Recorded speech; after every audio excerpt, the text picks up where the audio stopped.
Hello everyone, physics के फंडे में आपका स्वागत है। आज हम सॉल्व करेंगे नीट फेज 2 2016 पेपर जो कि हुआ था संडे 24 जुलाई 2016 को। सो क्वेश्चन नंबर देखते हैं 91। यहाँ पे हमें पैरेलल प्लेट कैपेसिटर की बने। Parallel plate capacitor of area A, plate separation D and capacitance C is filled with 4 dielectric having dielectric constant K1, K2, K3, K4. If single dielectric material is to be used to have same capacitance in this capacitor, then the dielectric constant will be given by. देखिए दोस्तों, हमें करना क्या है, ये तीन right, ये तीन काय में पैरेलल में है और फिर फाइनली ये तीनों इसके साथ सीरीज में राइट। तो पैरेलल के लिए हम क्या फॉर्मूला लगाते हैं, C equals to C1 plus C2 plus C3। Now you know that C equals to K A epsilon naught by D, area कितना A बाय 3, डिस्टेंस कितनी D by 2 right. So area सबका कॉमन है, एक काम करता हूँ मैं कॉमन एरिया निकाल लेता हूँ बाहर, तो ये जाएगा 2A बाय 3D, अंदर बचेगा मेरे पास K1 plus K2 plus K3 right. ये मेरे पास C आ गया इनका। अब C2 जो निकालेंगे वो C2 क्या होगा, बेसिकली वो K4 into A into epsilon naught by D by 2, तो ये जाएगा 2K4 A epsilon naught by D right. ये C2 है। अब देखो ये दोनों काय में है दोस्तों, ये दोनों भी सीरीज में है, तो हम निकाल सकते हैं 1/C effective is equal to 1/C1 plus 1/C2 right. तो अपन लिखेंगे 1/C। अब K A epsilon naught by D equals to 3D divided by 2A K1 plus K2 plus K3 plus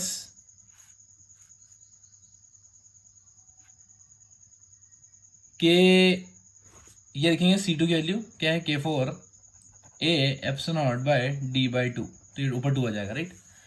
तो यहाँ से मैं जब सॉल्व करूँगा तो यह आ जाएगा मेरा 1/2 by K effective equals to 1/K1 plus K2 plus K3 plus 1/K4 right. तो ये यहाँ से इंटू 3 होगा क्योंकि यहाँ पे 3 है,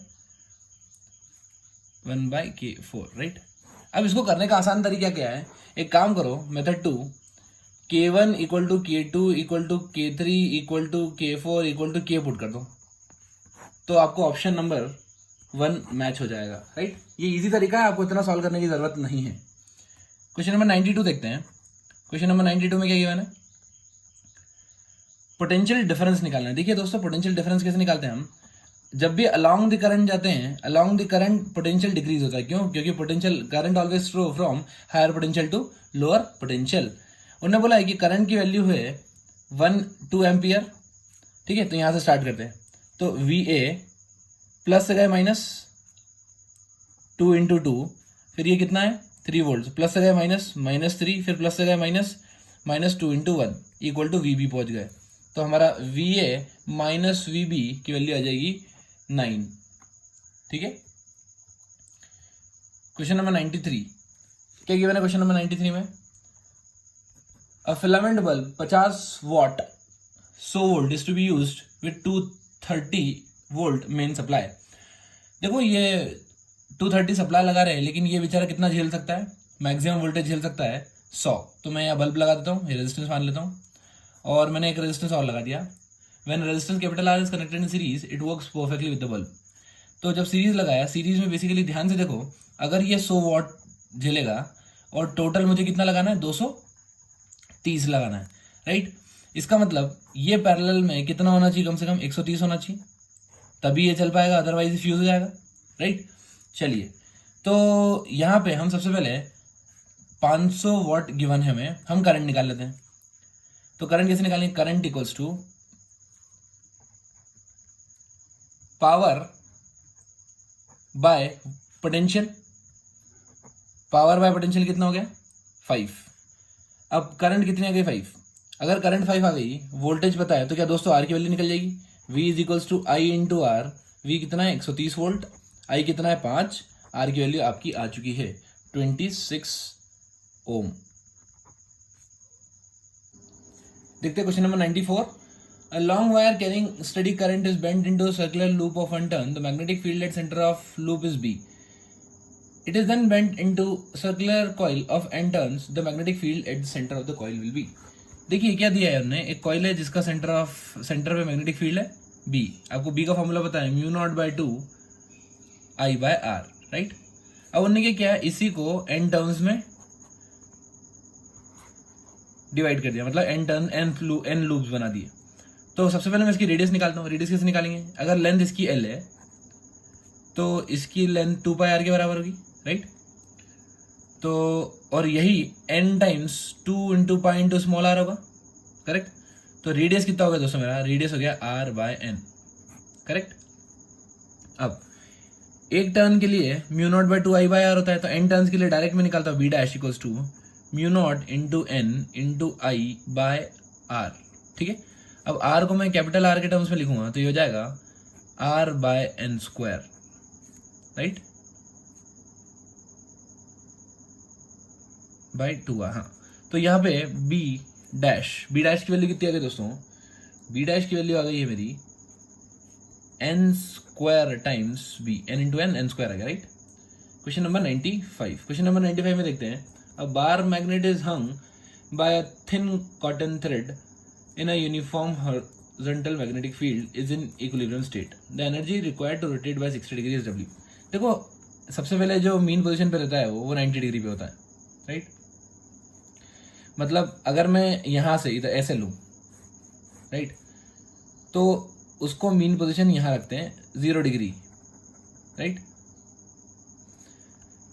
सो 0 डिग्री है तो मतलब वर्क डन, ये मैग्नेट है, वर्क डन कैसे निकालेंगे, वर्क डन होता है mb cos θ1 माइनस cos θ2.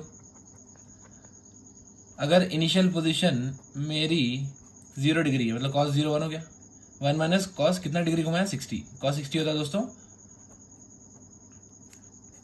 1/2, ठीक है. नाउ वो बोल रहे हैं कि टॉर्क क्या होता है mb sin थीटा, मतलब mb इंटू साइन 60. साइन 60 कितना हो जाएगा √3/2. देखो mb/2 की वैल्यू कितनी है w, तो मेरा आंसर आ गया w √3. क्वेश्चन नंबर 96 देखते हैं. An electron is moving the circular path of radius under the influence of transverse magnetic field 3.57 × 10⁻². If the value of E by m is 1.76 × 10⁻11 C per kg, the frequency. देखिए frequency का formula याद है आपको, QB upon 2 पाई m, ठीक है. अब Q bye m की value given है, B की वैल्यू गिवन है, 2 पाई की वैल्यू गिवन है, सभी वैल्यूज आपको गिवन है. आप इसको जैसे ही पुट करोगे तो आपका आंसर आ जाएगा 1 GHz, राइट. हम देखते हैं क्वेश्चन नंबर 97. क्वेश्चन नंबर 97 में क्या गिवन है हमें, Which of the following combination should be selected for better tuning? Which of the following combination should be selected for better tuning? देखिए हमेशा याद रखिए, एक क्वांटिटी होती है उसको बोलते हैं क्यू फैक्टर. क्या बोलते हैं दोस्तों, क्यू फैक्टर. अगर मुझे ट्यूनिंग को बेहतर बनाना है, तो क्यू फैक्टर की वैल्यू अच्छी होना चाहिए, omega naught into L by R. Omega net को अपन ऐसे भी लिख सकते हैं 1/√LC, LC सर्किट, राइट. तो ये हो जाएगा L/C √L/C R स्क्वायर, ठीक है. अब आप चेक कर लीजिए किसका बेटर कॉम्बिनेशन बन रहा है, तो यहां पर बेटर कॉम्बिनेशन बनेगा हमारे फर्स्ट ऑप्शन का. क्वेश्चन नंबर 98 देखते हैं. हमें गिवन है 2 लूप गिवन है जिसमें मैग्नेटिक फील्ड यूनिफॉर्म है, is restricted within a region of radius r. The magnetic field changes with time d/dt.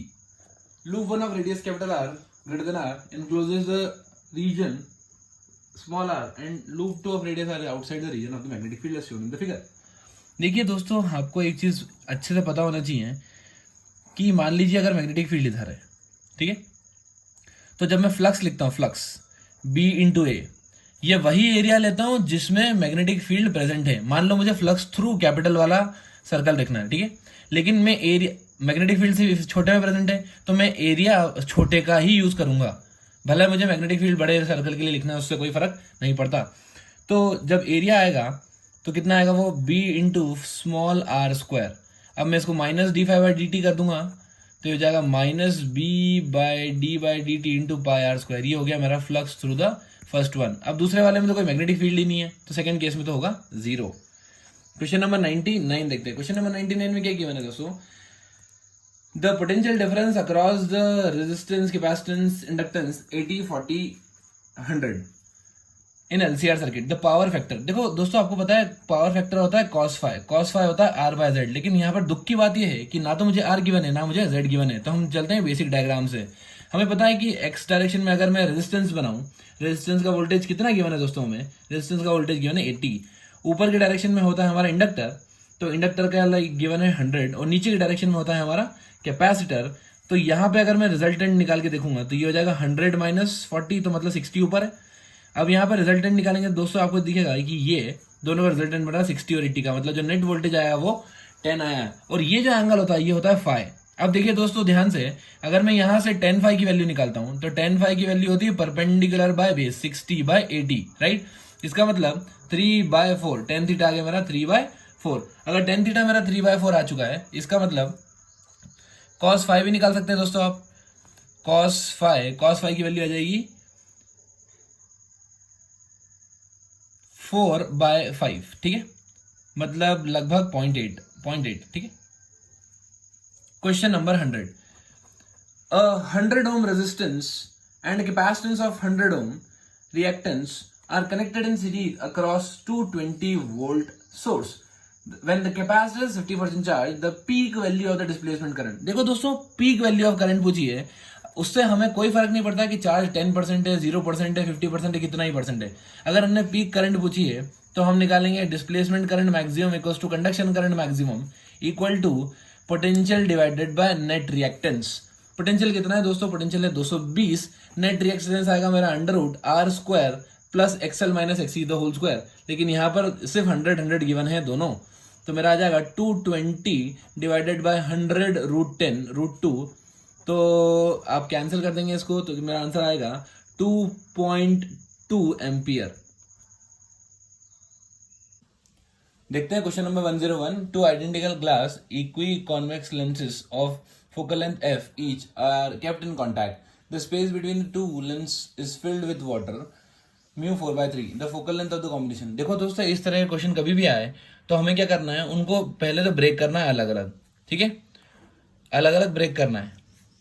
और ब्रेक करने के बाद आसपास मानना एयर है, ठीक है, और फिर सबकी इंडिविजुअल फोकल लेंथ निकालना है। दोस्तों ये स्टैंडर्ड मेथड है, रूल है, आपको ऐसे ही करना है। बच्चे क्या करते हैं, इसके आसपास उनको दिखता है कि ग्लास है तो मीडियम चेंज कर देते, नहीं, जब आप इफेक्टिव फोकल लेंथ निकालेंगे तो आपको आसपास यहाँ पर एयर ही रखना है। इसका फोकल लेंथ निकालता हूं मैं, तो ये एफ गिवन है, मुझे फॉर्मूला पता है 1/f equals to μ2/μ1 minus 1 into 1/r1 minus 1/r2, right. अब आर दोनों की सेम है, ये पॉजिटिव या नेगेटिव, तो ये हो जाएगा 2r, तो ये हो जाएगा 1 minus 1/2, that is 3/2 minus 1 1/2 into 2r, तो मेरा हो गया 1/r, मतलब 1/r की वैल्यू मेरी आ रही है 1/f के बराबर। तो r equals to f given है क्वेश्चन में। नाउ इसका फोकल लेंथ भी f ही होगा क्योंकि ये दोनों सिमेट्रिकल है। अब इसका निकाल लेते हैं, इसका क्या होगा दोस्तों, 1/f इक्वल्स टू μ2 कितना है 4/3 माइनस 1 1/r1 माइनस 1/r2। आपको पता है दोस्तों, इसका जो फोकल लेंथ आता है वो आएगा नेगेटिव, तो मैं डायरेक्ट रखता हूँ 4/3 माइनस 1 कितना हो गया 1/3 into 2/r with negative sign, तो ये जाएगा 2/3r, और I can write the focal length to be 3r/2, ठीक है। चलिए अब मेरे को फोकल लेंथ निकालना है इफेक्टिव, तो इफेक्टिव फोकल लेंथ का फॉर्मूला होता है 1/f net is equal to 1/f1 plus 1/f2 minus 1/f3, तो ये हो जाएगा दो, इसका प्लस इसका डायरेक्ट ऐड कर दिया मैंने और उसका सब्ट्रैक्ट करेंगे तो ये हो जाएगा 3r/2, राइट। नाउ अब कैसे कर सकते हैं अपन, 1 माइनस 2 ये f और r बराबर है, हाँ क्वेश्चन में गिवन है, तो f बाहर निकाल लिए, 1 माइनस 1/3 कितना हो गया दोस्तों 2/3, तो मेरा आंसर आ जाएगा 3f net is equal to 3r/3f/4, ठीक है। Question number 101, air bubble in a glass slab with refractive index 1.5 is 5 centimeter deep when viewed from surface 1 and 3 centimeter deep when viewed from surface 2. देखिए दोस्तों, मान लीजिए कि ये एक glass slab है, कुछ नहीं करना है अपन को, apparent depth by real depth का फॉर्मूला लगाना है. तो यहाँ से वो दिख रहा है, ऊपर से दिख रहा है 5, लेकिन जब नीचे दिख रहे हैं तो अपन को दिख रहा है 3, है ना. मैं मान लेता हूँ कि ऊपर से इसकी डिस्टेंस x होगी, तो नीचे से डिस्टेंस इसकी क्या d माइनस एक्स लिख लो. ये इसकी एक्चुअल डेप्थ है, राइट. अब एपरेंट डेप्थ जो दिख रही है हमको वो दिख रही है 3. मेरे पास फॉर्मूला होता है apparent depth by actual depth equals to mu two by mu one. Mu two वो रिफ्रैक्टिव इंडेक्स होता है जहां पर रेज निकल के जाती है. ऑब्जेक्ट ये है, रेज बाहर जाएगी ना, तो ये 1. हमेशा याद रखना, गोइंग बाय कमिंग, रेस किस मीडियम में जा रही है वो ऊपर आएगा, रेस कहाँ से जा रही है वो नीचे आएगा. और ये फॉर्मूला सबके लिए वैलिड है. ऐसा नहीं होगा कि मीडियम चेंज आएगा तो फॉर्मूला चेंज हो जाएगा. स्टैंडर्ड फॉर्मूला है, आपको दोस्तों याद रखना है. म्यू की वैल्यू होने की वन है. म्यू की वैल्यू कितने की मैंने दोस्तों 1.5 मतलब 3/2. तो यहाँ पे एक्स की वैल्यू आ गई हमारे पास 15/2. नीचे लगाते हैं फॉर्मूला, नीचे से अगर लगाएंगे तो ये जाएगा 3/d minus X is equals to 1/μ. फिर से वही फॉर्मूला आएगा दोस्तों. आप सॉल्व करोगे तो आपकी d की वैल्यू आ जाएगी 12. ठीक है. Question number 103. 103 में क्या गिवन है हमें, if the pattern interference pattern is obtained with two coherent light source of intensity ratio n. उन्होंने बोला रेशियो n है, मतलब I max divided by I min या I1 by I2 का रेशियो, I1 by I2 का ratio given है हमें n. एक काम करो दोस्तों, I1 को n मान लो और I2 को 1 मान लो. मान सकता हूँ बिल्कुल मैं. अब वो पूछ रहे हैं I max minus I min. मुझे पता है I max का फॉर्मूला होता है under root I1 plus under root I2 the whole square, और I min का फॉर्मूला होता है under root I1 minus under root I2 the whole square. अब वो पूछ रहे हैं मुझे इसका रेशियो. देखिए इसको मैं ऐसा लिख सकता हूँ, वो पूछ रहे हैं I max minus I min upon I max plus I min, है ना. तो इसको लिखता हूँ मैं root n plus 1 the whole square minus root n minus 1 the whole square divided by root n plus 1 the whole square plus root n plus 1 the whole square. आप इसको roots को खोलोगे तो आप इजीली सॉल्व करके बता पाओगे कि इसका आंसर आएगा 2√n divided by n plus 1. देखो ये दोस्तों बिल्कुल भी टफ नहीं है, बट थोड़े से कैलकुलेशन है इसमें, आपको कैलकुलेशन करना होंगे, राइट. चलिए क्वेश्चन नंबर 10, एक बार अच्छे से सॉल्यूशन देख लीजिए, हो सकता है आपको ना दिखाओ. Question number 104. A person can see clearly objects when they lie between 50 centimeter and 400 centimeter from his eyes. In order to increase the maximum distance of distinctive vision to infinity, the type of and power of correcting lens the person has to use. देखिए दोस्तों, पहली बात तो उसको क्या correct करना है अपने को, उसका मायोपिया करेक्ट करना है. अगर उसका मायोपिया करेक्ट करना है आपको, इसका मतलब जो इमेज बन रही है वो कहाँ पे बननी चाहिए, 400 सेंटीमीटर. मतलब क्या जो वैल्यू होनी चाहिए वो होना चाहिए, मीटर में लिखूं अगर मैं तो 4 मीटर. ठीक है. जो इमेज है, ऑब्जेक्ट है, वो इन्फिनिटी पे है, हमें इन्फिनिटी का ऑब्जेक्ट देखना. ठीक है. अब पावर होता है 1/f. 1/f की जगह रख दो 1/v माइनस 1/u, तो कितना हो जाएगा -1/4, तो ये 0.25, इतना नेगेटिव साइन, इतना डायोप्टर आ गया. ठीक है. हमेशा वैल्यू अगर हम m मीटर में पुट करेंगे तो हमारा आंसर डायोप्टर में आएगा. और दोस्तों किस टाइप का लेंस लगाना पड़ता है हमको, मायोपिया करेक्ट करना है तो हमें लेंस लगाना होगा कॉनकेव टाइप का. Question number 105. क्या गिवन है इसमें, a linear aperture whose width is 0.02 centimeter is placed immediately in front of lens of focal length 60 centimeter. The aperture of illuminated normal by parallel beam of wavelength 5 × 10⁻⁵ centimeter. The distance of first dark band of the diffraction pattern from the center of screen. देखो diffraction pattern पूछा हमने, हमें formula पता है first dark का. क्या होता है फॉर्मूला, y = λd/अपर्चर. ठीक है. अब उन्होंने बोला है जो फोकल लेंथ है वो d के बराबर है, f = D, that is equals to 60 centimetre. अब आप वैल्यूज पुट करोगे यहाँ पे तो आपका आंसर आ जाएगा 0.15 centimetre. Question number 106, electron of mass m with de Broglie wavelength lambda falls on target on an X-ray tube. The cutoff wavelength lambda naught of emitted X-rays. देखिए दोस्तों, हमें एनर्जी के कुछ फॉर्मूलेस पता होते हैं।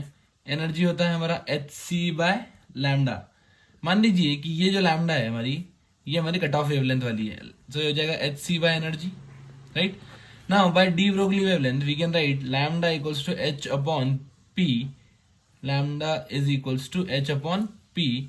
मोमेंटम को मैं काइनेटिक एनर्जी के टर्म्स में लिख सकता हूं, अंडर 2m के ई और energy E. Now what we have to do, just replace the value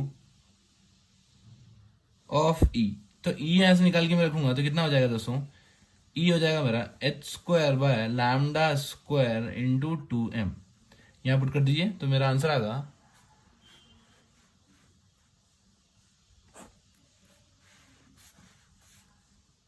lambda not is equals to 2m c lambda square by H. E हमने रिमूव कर दिया है। Question number 107, photons with energy 5 electron volt are incident on a cathode C in a photoelectric cell. The maximum energy of emitted photoelectrons is 2 electron volt. अब देखिए, हमें यहाँ से Einstein equation पता होनी चाहिए फोटोइलेक्ट्रिक इफेक्ट की। तो मैक्सिमम काइनेटिक एनर्जी क्या होती है, energy incident minus work function, ठीक है। So I can write kinetic energy को ई इंटू स्टॉपिंग पोटेंशियल। उन्होंने गिवन है पहले वाले केस में स्टॉपिंग पोटेंशियल मतलब मैक्सिमम एनर्जी जो आ रही है वो आ रही है 2 इलेक्ट्रॉन वोल्ट की। तो यहाँ से मैं वर्क फंक्शन निकाल लेता हूँ। वर्क फंक्शन कितना है दोस्तों मेरा 3। सेकेंड केस में वो बोल रहे हैं कि अब हमने एनर्जी बढ़ा दी है, 6 कर दी है। तो एनर्जी कितनी कर दी उन्होंने 6, मतलब अब मेरा stopping potential V E into stopping potential equals to 6 minus 3। क्या हो गया, ये 3 इलेक्ट्रॉन वोल्ट आ गया, राइट। 3 इलेक्ट्रॉन वोल्ट,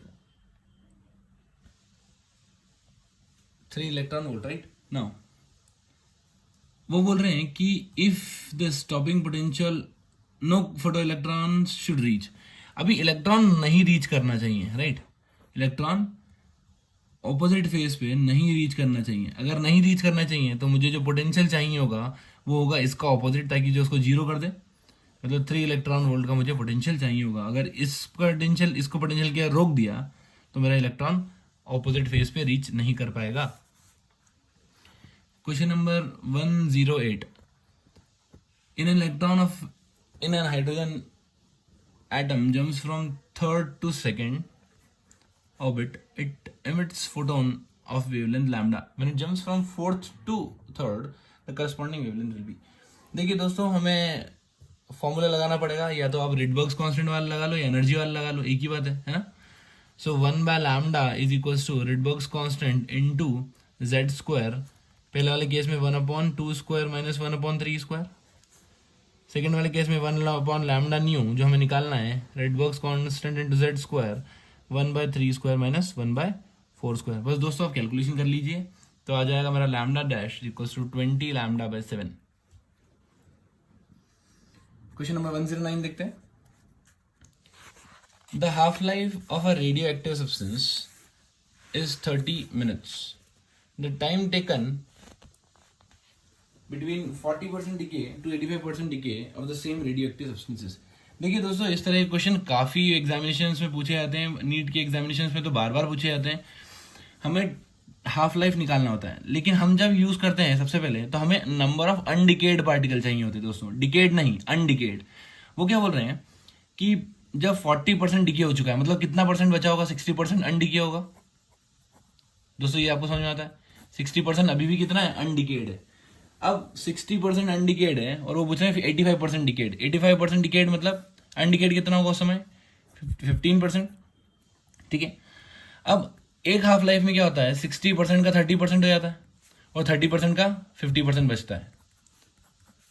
तो आपको यहाँ दिख रहा होगा, यहाँ टी हाफ लगा, यहाँ टी हाफ लगा, तो टोटल 2 टी हाफ लग गए।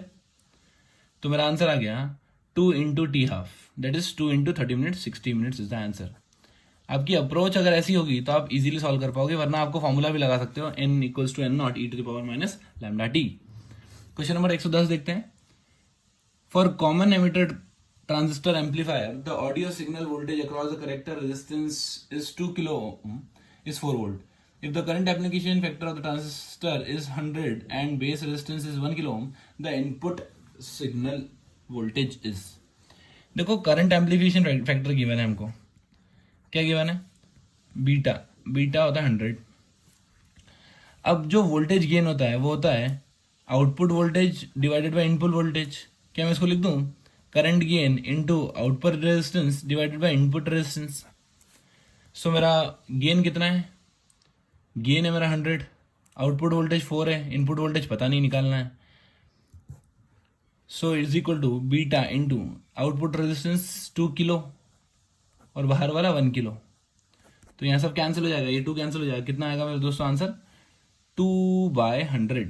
2/100 मतलब इसको ऐसा लिख सकता हूँ मैं 20 मिली वोल्ट। ठीक है। Question number 111। The given circuit has 2 ideal diodes connected as shown in the figure. The current, देखो दोस्तों करंट तभी फ्लो होगी जब मेरा डायोड फॉरवर्ड बायसिंग में होगा। यहां से अगर मैं करंट नीचे देखता हूं तो यहाँ पे ये रिवर्स बायस में, मतलब यहाँ करंट नहीं जाएगी, करंट जाएगी आगे। ये फॉरवर्ड बायस में है तो करंट यहाँ से निकल जाएगी ऐसे। ये 2 ओम है, ये 2 ओम है, ये 10 है, टोटल कितना हो गया 4 ओम दोस्तों, 2 और 2 4, तो मेरी करंट आ गई 10/4 2.5 एम्पियर। क्वेश्चन नंबर 112 देखते हैं। यहाँ पर गिवन है हमें 2, एक एंड है और एक नैंड है, राइट। अब वो बोल रहे हैं कि एक बार मैंने सिग्नल दिया 0 0 सब में, तो देखो यहाँ 0 0 0 इंटू 0 0 हुआ, ये डायरेक्ट 0 है, राइट। फिर यहाँ पे इंटू होगा 0 इंटू 0 0 और उसका नॉट गेट, तो यहाँ आंसर आएगा 1। मतलब जब मैंने 0 इनपुट डाला तो मेरे को आउटपुट कितना मिला 1। अब मैं इनपुट डालता हूँ 1 1 1 1 1 इंटू 1 1, यहाँ पे मिलेगा मेरे को 1, ये 1 एज इट इज जा रहा है, तो यहाँ पे कितना हुआ 1 इंटू 1। अब ये क्या हुआ 1 इंटू 1, फिर ये नॉट गेट है आगे, एंड के आगे नॉट गेट है, एंड में मल्टीप्लाई किया, नॉट में उल्टा कर दिया, तो मेरा आंसर आ गया 0। मतलब मेरा आंसर आएगा, दोस्तों ने देख लीजिए अच्छे से, मेरा आंसर आएगा, ये मैंने यहाँ पे 0 डाला, यहाँ 0 यहाँ 0, तो सॉल्व करने के बाद मेरा आंसर यहाँ आया 1। फिर यहाँ पे 1 1 1 डाला, तो 1 इंटू 1 1, और ये 1 यहाँ से चली रहा है, तो यहाँ भी 1 यहाँ भी 1 फाइनली। फिर 1 इंटू 1 1, लेकिन नॉट गेट लगा हुआ है इसलिए 0, तो आंसर आ गया 0। क्वेश्चन नंबर 113 देखते हैं। Planck's constant h speed of light, vacuum c, Newton's gravitational constant g are the 3 fundamental constant. उन्होंने 3 कांस्टेंट दे रखे हैं, वो डायमेंशन ऑफ लेंथ पूछ रहे हैं। देखो कभी भी ऐसा फॉर्मूला है तो लेंथ इज प्रोपोर्शनल टू, हम कैसे लिखते हैं, h to the power a, g to the power b, z to the power c to the power c, राइट। ये c ABCD वाला है, राइट, और ये c स्पीड ऑफ लाइट वाला है, तो कंफ्यूज ना हो। अब मुझे कुछ नहीं करना है, इन सबके डायमेंशंस पुट करना है और कंपेयर करना है। तो ये क्वेश्चन आई थिंक काफ़ी इजी होगा आप सभी के लिए। अगर आप सॉल्व करेंगे इसको तो आपका आंसर आना चाहिए √HG divided by c to the power 3/2। Question number 114 देखिए। 2 cars P and Q starts from same point on a straight line and their positions are this. At what time do the cars have same velocity? देखो दोनों की velocity निकालते सबसे पहले, differentiate करेंगे तो velocity of P आएगी मेरे पास a + 2bt, और मैं वेलोसिटी ऑफ Q आएगी मेरी f - 2t। डिफरेंशिएट कर दिया मैंने, वो बोला वेलोसिटी दोनों ही सेम है, इक्वेट कर दो, a + 2bt = f - 2t। Time निकाल लो, तो ये जाएगा f - a divided by 2b - 1। तो मेरा ऑप्शन हो गया ऑप्शन नंबर, देखो अब मुझे ऑप्शन मैच नहीं करना है तो मैं काम करता हूँ, उसको रिवर्स कर देता हूँ। मतलब ये जाएगा a - f upon 2 into 1 plus, देखो 2bt, तो ये जाएगा 2b + 1, सॉरी, तो यहाँ आना चाहिए b + 1, तो ये जो आएगा b + 1। मेरा ऑप्शन मैच कर गया, कौन सा मैच कर रहा है, सेकंड ऑप्शन, ठीक है ना। Question number 115। क्वेश्चन नंबर 115 में क्या गिवन है हमको, in the given figure acceleration given है ये, देखो ये नॉन यूनिफॉर्म सर्कुलर मोशन लग रहा है क्योंकि जो नेट एक्सेलरेशन है वो सेंटर की तरफ नहीं है, लेकिन मुझे पता है the acceleration of the particle moving in clockwise direction in radius 2.5 at an instant of time the speed of the particle. देखो जो सर्कल की तरफ, जो सेंटर की तरफ एक्सेलरेशन लगता है उसको बोलते हैं सेंट्रीपिटल, और जो टेंजेंशियल लगता है उसको बोलते हैं नॉर्मल, राइट, उसको बोलते हैं टेंजेंशियल एक्सेलरेशन, जो इस डायरेक्शन में लगता है। अब ये दे रहा है कुछ इधर, कितना एंगल पे 30, तो क्या इसका ये वाला कंपोनेंट AC होगा, मतलब A cos 30 क्या सेंट्रीपिटल एक्सेलरेशन के बराबर होगा दोस्तों, that is equal to V²/R। तो मैं वैल्यूज पुट करूंगा जब, क्या क्या वैल्यूज गिवन है, 15 cos 30 कितना होता है दोस्तों, √3/2 इंटू रेडियस भी गिवन है हमें 2.5 का, जैसे मैं रूट लेता हूँ तो मेरा आंसर आ जाएगा V, लगभग आएगा 5.7 मीटर पर सेकेंड। क्वेश्चन नंबर 116, काफ़ी इजी क्वेश्चन है ये भी। A rigid ball of mass m strikes a rigid wall at 60 degree and get reflected without loss of speed।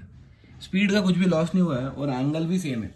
दोस्तों एक शॉर्ट ट्रिक लगा सकते हैं अपन, जब भी वो पूछे ऐसी चीज़, क्या इम्पल्स मतलब चेंज इन मोमेंटम, तो चेंज इन मोमेंटम हमेशा इम्पैक्ट की डायरेक्शन में होती है, इस लाइन में ये इम्पैक्ट इस लाइन में होगा तो हमेशा चेंज इन मोमेंटम इसी डायरेक्शन में होगा। और अगर आपको नहीं याद करना फॉर्मूला तो आप क्या कर सकते हैं, इनिशियल मोमेंटम निकालो वेक्टर फॉर्मेट में, फाइनल मोमेंटम निकालो, दोनों को सब्ट्रैक्ट कर दीजिए, ठीक है। तो हमेशा याद रखना जो चेंज इन मोमेंटम होगा वो अलॉन्ग इस लाइन ही आएगा। तो इसको मैं, ये थीटा है तो मैं लिख देता हूँ डायरेक्ट, ये देखिए एम यू कॉस थीटा इधर होगा और ये यू कॉस थीटा इधर होगा, तो delta M equals to 2mu cos theta मैं डायरेक्ट लिख सकता हूँ चेंज इन मोमेंटम। तो चेंज इन मोमेंटम लिखूंगा तो डायरेक्ट मेरा आंसर आ गया m into V. Clear.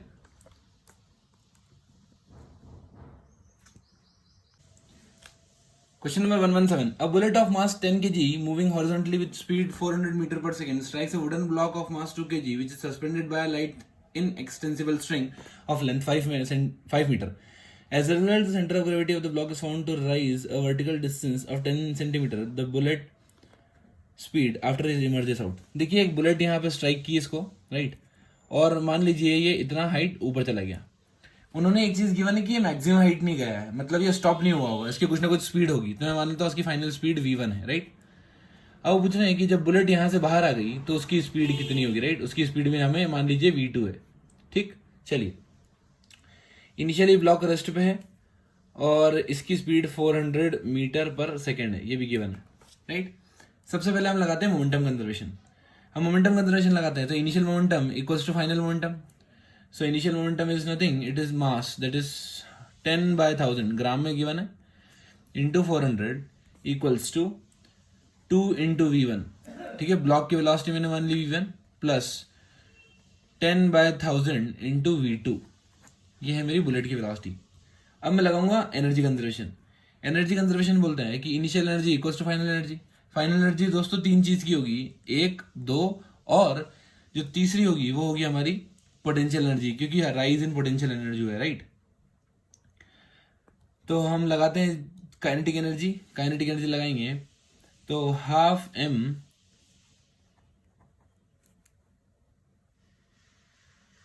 Into 10, direct लिख देता हूँ, half m v²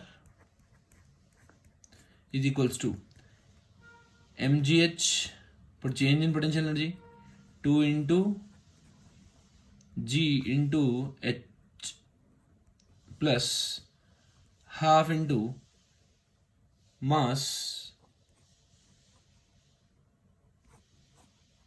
v1² v2² plus half into mass कितना है इसका दोस्तों 2 kg इंटू v1², ठीक है। अब हमें एक चीज यहां पर पता है कि ये जो बुलेट है, राइट, निकालना हमें क्या है, v1 और v2 गिवन है यहां पर। एक काम करते हैं हम v1 v2 की वैल्यू सब्स्टिट्यूट करते हैं। देखिए एक इक्वेशन ये है v1 v2 में, दो वेरिएबल यहाँ है और दो वेरिएबल यहाँ है v1 और v2, राइट। अब हम इन दोनों को सॉल्व करेंगे तो v1 v2 इजीली कैलकुलेट हो जाएगा। दो इक्वेशन से दो वेरिएबल है तो v1 की वैल्यू आएगी √2 और v2 की वैल्यू आएगी 120 मीटर पर सेकेंड, ठीक है। क्वेश्चन नंबर 118 देखते हैं। गिवन है two identical blocks balls A and B having velocities 0.5 and -0.3 collide elastically in one dimension. देखो इलास्टिक कोलिजन हो, आपको एक पूरा पॉइंट याद रखना है, अगर मास सेम हो तो वेलोसिटीज इंटरचेंज हो जाती है, v बन जाती है u1 और u2 बन जाता है v2, राइट। u1 बन जाएगा v2 और u2 बन जाएगा v1, वेलोसिटी इंटरचेंज हो जाएगी, तो मेरा आंसर आ जाएगा -3.5। डायरेक्ट आप आंसर निकाल सकते हैं, आपको ज्यादा मेहनत नहीं करना है इसमें। Question number 19. A particle of mass, a particle moves from point -2,5 to 4,3 with a force 4i cap plus 3j cap. How much work? देखिए वर्क डन निकालना है, अगर वर्क डन निकालने के लिए हमें क्या निकालना होता है, फोर्स इनटू डिस्प्लेसमेंट। डिस्प्लेसमेंट क्या होता है, चेंज इन पोजीशन S2 माइनस S1। तो फोर्स की वैल्यू पुट कीजिए दोस्तों 4i cap plus 3j cap, और डिस्प्लेसमेंट हो जाएगा मेरा final position minus initial position. Final कितनी है, ये अगर मैं सब्ट्रैक्ट करता हूँ दोनों को तो आएगा मेरा 2i cap minus j plus 3, दोनों को आप सॉल्व करेंगे दोस्तों, डॉट प्रोडक्ट करेंगे तो आपका आएगा 5 joules. Question number 120. Two rotating bodies A and B having mass m and 2m, ठीक है, उनने क्या गिवन है दोस्तों, मास गिवन है। आप क्वेश्चन नंबर 120 देखिए, मास कितना m और 2m है, right. Moment of inertia i है, i भी है। काइनेटिक एनर्जी इक्वल है, देखो काइनेटिक एनर्जी इक्वल है, काइनेटिक एनर्जी क्या होती है, हाफ आई ओमेगा स्क्वायर। तो मैं यहाँ से ओमेगा निकाल लूँ एक बार, 2k/i, this is my omega, ठीक है। अब वो क्या पूछ रहे हैं, किसका एंगुलर मोमेंटम ज्यादा होगा। एंगुलर मोमेंटम होता है IA/BA, ये होता है एंगुलर मोमेंटम A का, और ये होता है, देखो ओमेगा की जगह में क्या पुट कर देता हूँ, 2k/i, राइट। तो मेरा एंगुलर मोमेंटम डायरेक्टली प्रोपोर्शनल आ गया √i के, मतलब जिसका मोमेंट ऑफ इनर्शिया ज्यादा उसका एंगुलर मोमेंटम ज्यादा हो जाएगा। तो IB का ज्यादा है तो यहाँ पे LB भी ज्यादा होगा। Question number 121. क्वेश्चन नंबर 121 में क्या गिवन है, solid sphere of mass and radius R rotating about its diameter, a solid cylinder of mass m and same radius is rotating about its geometrical axis with an angular speed twice of that of sphere. The ratio of kinetic energy. देखो kinetic energy का ratio मतलब क्या निकालना है मुझे, half I omega square का ratio, half I1 omega square plus I2 omega 2 square. मैं sphere versus cylinder निकालता हूँ। स्फीयर का होता है हाफ हाफ कैंसिल, स्फीयर का होता है 2/5 mr square, right, into omega square. Cylinder कितना होता है दोस्तों, ये सॉलिड है या हॉलो, हमें गिवन है सॉलिड, तो जाएगा mr²/2 इंटू ओमेगा कितनी, इसकी 2 गुनी है, डबल, राइट। तो इसको सॉल्व करोगे आप तो आपका रेशियो आ जाएगा 1:5। क्वेश्चन नंबर 122 देखते हैं। Light rod of length L has two masses m1 and m2 attached at two ends. The moment of inertia of system about an axis perpendicular to the rod and passing through the center will be. देखिए दोस्तों, ये direct formula की तरह आप याद कर लीजिए कि जब भी दो मासेस गिवन हो m1 और m2 और दोनों के बीच में सेपरेशन L हो, अगर वो सेंटर ऑफ मास के अबाउट मुझे मोमेंट ऑफ इनर्शिया पूछे तो रिड्यूस्ड मास इनटू डिस्टेंस का स्क्वायर आता है, राइट, मोमेंट ऑफ इनर्शिया। और रिड्यूस्ड मास क्या होता है, m1 m2 divided by m1 plus m2, right. आप एक तरीके से और कर सकते हैं, आप यहाँ से डिस्टेंस निकाल सकते हैं, आप यहाँ से डिस्टेंस निकाल सकते हैं, राइट, और दोनों को फिर m1r1 square plus m2r2 square करके भी कर सकते हैं इस प्रॉब्लम को। क्वेश्चन नंबर 123 क्या गिवन है, क्वेश्चन नंबर 123 में उन्होंने बोला है वेरिएशन। देखिए दोस्तों, आपको एक चीज़ पता होगी कि जैसे जैसे मैं सेंटर से ऊपर जाता हूँ मेरी लीनियरली बढ़ती है और ऊपर जाने के बाद घटती, कैसे, G इक्वल्स टू 1 - 2h/r, या फिर मैं इसको ज़्यादा बड़ी डिस्टेंस के लिए लिखूं तो यहाँ पर होता है ये डेप्थ में 1 - d/r, राइट। और इसको मैं ऐसे लिख सकता हूँ G equals to Gm/r plus h the whole square, और I can right Gm/r square. तो आपको दिख रहा है G inversely proportional to r square हो गया, कब, रेडियस के बाद, r के बाद, सरफेस के बाहर, तो यहाँ ये 1/r स्क्वायर से गिरता जाएगा। क्वेश्चन नंबर 124, क्वेश्चन नंबर 124 में क्या गिवन है, in question number 124 it is given that the satellite of mass m is orbiting the earth of radius r at a height h from the surface. The total energy in terms of g. देखो total energy होती है potential energy का आधा, मतलब G M M by R plus H का half. ठीक है, अब हमको इसको ग्रेविटी के टर्म्स में लिखना है. So G M by R square क्या ग्रेविटी होती है, एक्सलेशन ड्यू टू ग्रेविटी. तो मैं काम करता हूँ, इसको लिख देता हूँ जी एम को हटा के small G M into R square divided by 2 into R plus H. Right, तो मेरा आंसर आ जाएगा और फोर्थ ऑप्शन. क्वेश्चन नंबर 125 हम देखते हैं. Question number 125, rectangular film of liquid is extended from 4x2 to 5x4 in the work done. If the work done is 3 into 10 to the power minus 4, then the surface tension is. देखिए दोस्तों, surface tension और work done में क्या relation होता है. Tension, surface tension S T, surface tension into change in area, into change in area. अब यहाँ पे एक चीज आपको ध्यान रखनी वाली बात है कि जो सरफेस टेंशन होता है वो सरफेस पे लगता है. जितनी ज्यादा सरफेस उतने ज्यादा सरफेस टेंशन. अगर मैं एक शीट लेता हूँ तो उसकी दो सरफेस होगी, एक इधर एक इधर, तो दो सरफेस हो गई. तो जो वर्क डन आएगा मेरा वो 2 times S T into delta A आएगा दोस्तों. ठीक है, वर्क डन गिवन है, चेंज इन एरिया, एरिया भी गिवन है, final area minus initial area. जैसे ये वैल्यूज ऑफ पुट करोगे तो आपको आंसर आ जाएगा सरफेस टेंशन का, और सरफेस टेंशन आपकी आएगी 0.125 न्यूटन पर मीटर. ठीक है, क्वेश्चन नंबर 126. क्वेश्चन नंबर 126 में क्या गिवन है. There are 3 different liquids of density ρ1, ρ2, ρ3 having same value of surface tension. सबका सरफेस टेंशन सेम है, right. The rise of height, the rise to the same height, हाइट भी सबकी same है, right, capillary. अब वो पूछ रहा है एंगल ऑफ कॉन्टैक्ट. आपको पता है कि अगर मैं एंगल ऑफ कॉन्टैक्ट और हाइट में रिलेशन निकालूं तो मेरे पास रिलेशन है h equals to 2 into surface tension into cos theta, where theta is the angle of contact divided by rho G R. आपको एक चीज पता होनी चाहिए कि ये वाटर पेयर के लिए हमेशा 0 से 90 के बीच में मतलब एक्यूट एंगल ही होता है, राइट. तो आपको एक चीज यहाँ पे दिख रही होगी कि अगर क्या क्या गिवन है, हमें रेडियस सेम गिवन है, रेडियस सेम है, सरफेस टेंशन सेम है और मेरी हाइट सेम है. तो डेंसिटी और एंगल में क्या रिलेशन हो जाएगा दोस्तों. डेंसिटी डायरेक्टली प्रोपोर्शनल हो जाएगी कॉस थीटा के, राइट. अगर डेंसिटी रो वन की वैल्यू दोस्तों, रो1 की वैल्यू रो2 से बड़ी है तो क्या कॉस थीटा 1 बड़ा होगा कॉस थीटा 2 से. ठीक है, अब कॉस थीटा 1 बड़ा है, इसका मतलब थीटा दोस्तों छोटा होगा. क्यों? क्योंकि कॉस का वैल्यू ऐसे चलती है, देखिए ऐसे वैल्यूज, राइट. अगर यहाँ पे कॉस 0 है, कॉस 0 की वैल्यू 1 है, लेकिन कॉस 30 डिग्री निकालो तो कॉस 30 डिग्री √3, कॉस 60 निकालो 1/2. तो जैसे जैसे एंगल बढ़ता जाता है कॉस की वैल्यू कम होती जाती है. तो दोस्तों आपको ये चीज ध्यान रखना है कि कॉस थीटा 1 बड़ा है तो थीटा 2 1, अगर कॉस थीटा 1 बड़ा है तो कॉस थीटा 1 सबसे छोटा होगा, राइट. बहुत इंपॉर्टेंट पॉइंट, मैथमेटिकल आपको याद रखना है. देखते हैं question number 127. Two identical bodies are made of a material for which heat capacity increases with temperature.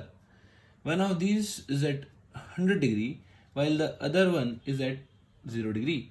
If the two bodies are brought in contact, then assuming no heat loss, the final common temperature. देखिए दोस्तों, यहाँ पर जो heat capacity हो रही है वो temperature के साथ इंक्रीज हो रही है. ध्यान देखिएगा दोस्तों, हीट कैपेसिटी टेम्परेचर के साथ इंक्रीज हो रही है. तो यहाँ पे आप देख सकते हैं कि अगर मैंने दो रॉड को ऐसे जोड़ दिया तो यहाँ पर टेम्परेचर कम है, यहाँ टेम्परेचर ज़्यादा है, तो ऑब्वियसली इसका हीट कैपेसिटी क्या होगा, ज़्यादा होगा दोस्तों.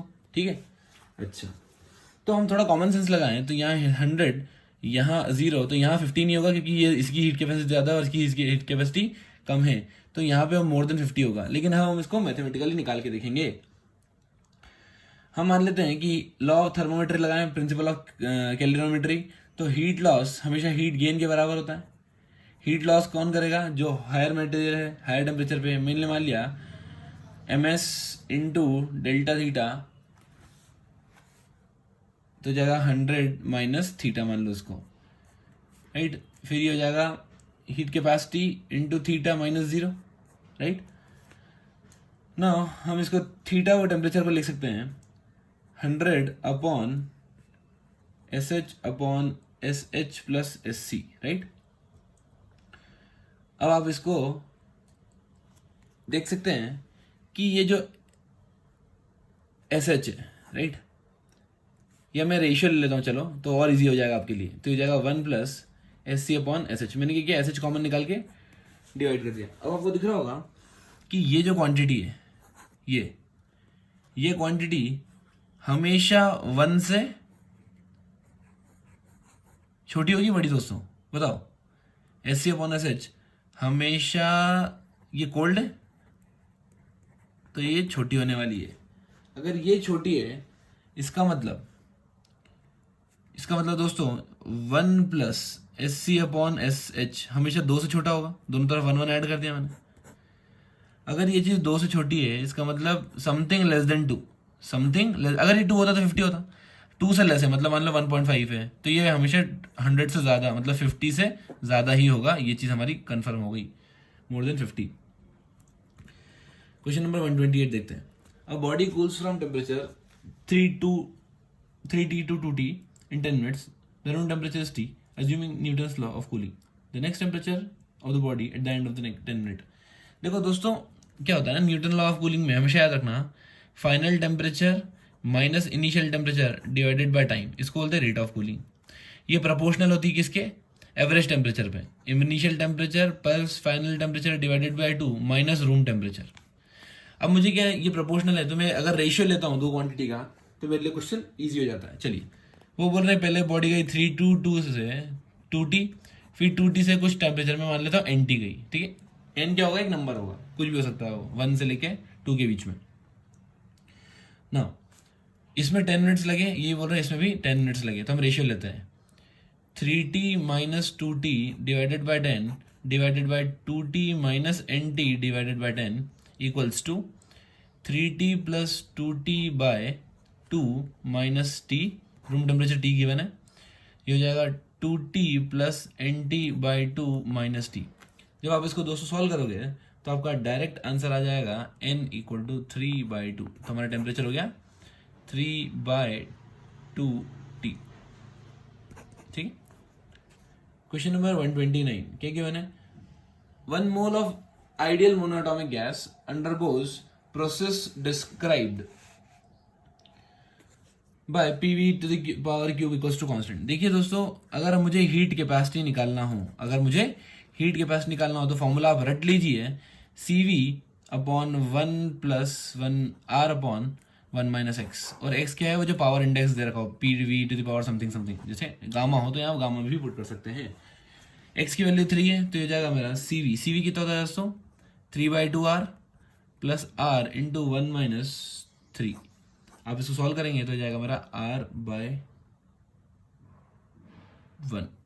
ठीक है, मतलब मेरा R आ गया। क्वेश्चन नंबर 130 देखते हैं। क्वेश्चन नंबर 130 क्या गिवन है, द टेम्परेचर इनसाइड रेफ्रिजरेटर मतलब यहाँ पे कोएफिशिएंट ऑफ परफॉर्मेंस लगेगा। The temperature inside the refrigerator is T2 degree centigrade and the outside temperature D1 degree centigrade. The amount of heat delivered to the room for each joule of electricity consumed. देखिए हम हमेशा temperature कहाँ put करते हैं, kelvin में, लेकिन हमें यहाँ पे डिग्री सेंटीग्रेड में पुट करना पड़ेगा। जो मेरी कोएफिशिएंट ऑफ परफॉर्मेंस होता है बीटा, वो क्या होता है Q2 बाय वर्क। Q2 क्या है, हीट रिजेक्टेड, लेकिन मुझे यहाँ पूछा क्या है, उन्हें डिलीवर्ड, तो इसको मैं Q2 लिखता हूँ Q1 माइनस W, हीट, ये क्या है मेरी हीट डिलीवर्ड, कितनी मैंने डिलीवर की है, minus W by W, right. तो मैं इसको लिखता हूँ Q1 बाय W माइनस 1। और कोएफिशिएंट ऑफ परफॉर्मेंस का फॉर्मूला आपको पता है T2 bye T1 minus T2, दोनों को इक्वेट कर दीजिए। जैसे ही मैं दोनों को इक्वेट करता हूँ तो ये कितना आ जाएगा मेरा, Q2 बाय W, 1 उधर चले जाएगा तो जाएगा 1 plus T2 upon T1 minus T2। अब आप सॉल्व करोगे इसको तो क्या आएगा, T2 कैंसिल हो जाएगा, ये जगह T1 minus T2 equals to Q by W। दोस्तों आपको कुछ नहीं करना है, आपको T की वैल्यू पुट करना है।